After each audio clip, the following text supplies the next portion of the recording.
Alright guys, welcome to my preview and predictions for tonight's WWE Extreme Rules pay-per-view. Now before I start, if you want to try and predict the results for tonight's matches, you can submit your predictions to the Smacktalks Prediction League using the link in the description, and as you can see here with last month's WrestleMania predictions, you'll be able to see just how well you fared against everyone else. So first match, kicking things off with the pre-show, we'll have The Miz taking on Cody Rhodes. Now I know The Miz has been out for a while as he's been filming a Christmas movie, so this just seems as though it's been thrown in there to give The Miz a match, as after all he does seem to be Mr. Pre-Show, as I can't seem to think of anyone that has appeared on pre-shows more than The Miz.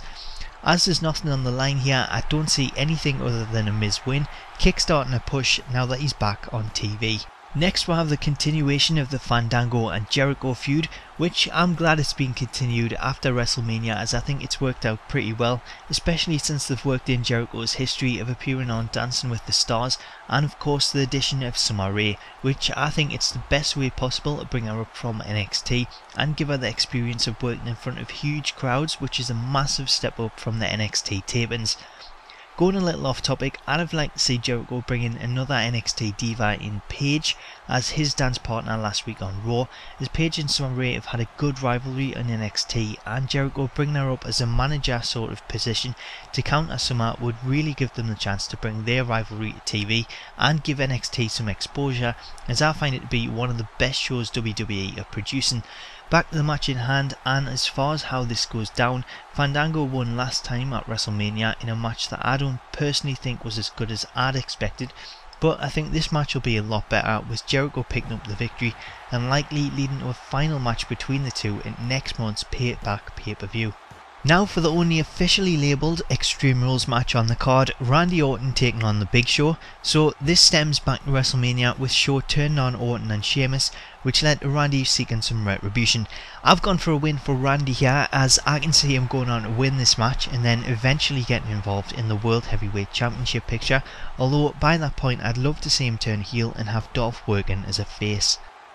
Now for the first of two matches involving the Shield. First we'll have the Tag Team Championships on the line as Team Hell No defend against Seth Rollins and Roman Reigns. I'm going for a Shield victory, hopefully to be followed by Ambrose winning the US Championship, as that would really put the Shield over as a truly dominant force and give them the first taste of Championship gold. As for Team Hell No, I'm surprised they've held the titles for so long. I thought they would only have them for a short period of time before breaking up and feuding between themselves, so I think this match will be the end of their title reign, although I don't see them breaking up straight away. I can see them sticking together at least long enough to attempt to win the titles back. Switching to the US Championship match, and I see Kofi as a transitional champion as a way of taking the title off Antonio Cesaro and then allowing them to set up this match with Dean Ambrose, as Ambrose versus Cesaro wouldn't really make too much sense considering that they're both heels, but by giving it to Kofi it sets up the possibility for this match with Ambrose, and it gives you doubts that Kofi would lose after only just winning the title. But I definitely see Ambrose winning, possibly down to interference and a spear from Roman Reigns.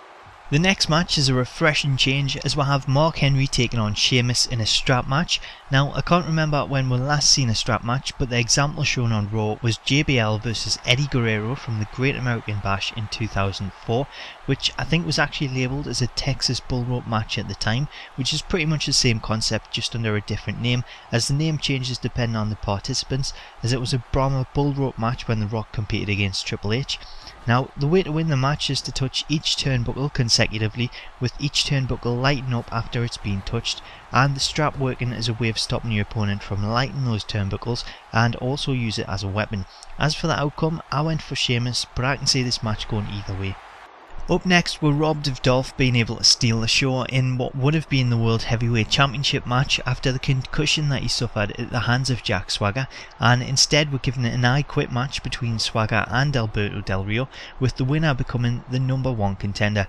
Considering both of these guys have submission finishers, it should work well with the I Quit gimmick, and I've gone for a Jack Swagger win. I was going to go for Del Rio, as I would guess that Swagger isn't too high up with management at the moment, following his DUI prior to WrestleMania and of course the concussion he caused Ziggler, which ruined the original plans for the pay-per-view. But I see more in the way of a future between Ziggler and Swagger, and hopefully the concussion will be worked into the storyline as a reason for Dolph wanting to gain payback against Swagger at next month's conveniently named Payback pay-per-view. Moving on, and we have a steel cage match which sees Triple H and Brock Lesnar going at it yet again in a match that I've not got too much interest in, as we've already seen these two compete multiple times over the last year and there's nothing on the line to make it special this time around. That said, this match between the two at WrestleMania was one of the better on the card, and hopefully it will be again this time around. My only concern is that with this match it may be limited as they are locked inside the steel cage, but hopefully we'll see Lesnar win and that signals the end of this feud and Lesnar can then move on to a fresh feud. Finally, we'll have the WWE Championship match which sees John Cena defend against Ryback in a last man standing match, and it's good to see we now have a dedicated face and heel in the match following Ryback's heel turn. For my prediction here, I've gone with the unusual choice of the match ending in a draw. This is based on the fact that we've seen this to be the year of John Cena's redemption, which has seen him pick up countless wins that led to his rematch with The Rock and winning the WWE Championship. Now, bearing in mind it's the first time that he's held the championship since he lost it to Del Rio back in October 2011. For this reason, I don't see him dropping the title so soon. Instead, I can see him keeping it for a while, as not only has it been so long since he's held the title, but this is now his 11th reign as the WWE Champion, so I'd guess they'd try to limit him in winning it in the future just to make the most of his title reigns. The problem that brings for Ryback though is that he's been pushed into this spot to go up against Cena, so a loss here would drop him right back down. Not to mention it would be a loss against a seemingly injured Cena in a match type that gives Ryback a big advantage in the storyline due to Cena's Achilles injury. So what does that say about Ryback if he first loses to Mark Henry at WrestleMania and then he can't defeat an injured John Cena? The way out in this case for me is a draw, which would see Cena retain the title, which would be a cheap finish, but at least it would prolong Cena's title reign and it doesn't hurt Ryback as much as a loss would, so hopefully there's a good finish planned. Maybe even the interference of a victorious Shield, who have already covered themselves in championship gold, taking out both men and standing tall at the end of the show, setting their sights on the WWE Championship. So that's it from me guys, those are my thoughts and predictions for the show. Let me know your thoughts below, and if you fancy it you can always submit your predictions to the Prediction League using the link in the description and see if you can score a perfect 9 out of 9 correct results. Until next time guys, I shall catch you later.